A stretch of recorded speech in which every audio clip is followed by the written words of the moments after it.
Xəngəlin tərkibinə baxdığımızda ağ un məmulatı, qovrulmuş soğan, qırmızı ət, qatıq və bəzi zonalarda qurut istifadə edilir. Tərkibə baxdığımızda bəzi qidalar bəzi xəstəliklər üçün mənfi rol oynaya bilər. Bax, belə ki, özəlliklə ağ un məmulatı şəkərli diabet və insulin dirənci olan pasiyentlərə tövsiyə edilməz. Qan şəkərini yüksəldər.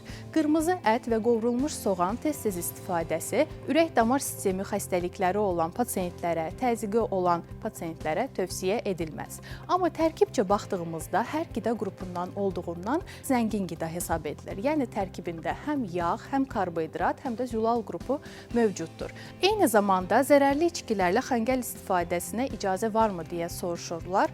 Deyə bilərəm ki, həm xəngəlin içərisində həm zərərli içkilər karbohidrat mənbəyi olduğundan balanssız qidalanmağa səbəb ola bilər. Ona görə şəkərli xəstələrə və insulin dirənci olan pasiyentlərə də tövsiyə edilməz. Axşam istifadəsi təhlükəli ola bilər. Özəlliklə porsiya miqdarı olaraq çox tutduğumuzda həzmsizlik yarada bilər, şişkinlik ola bilər, hətta yuxuya da təsir edə bilər.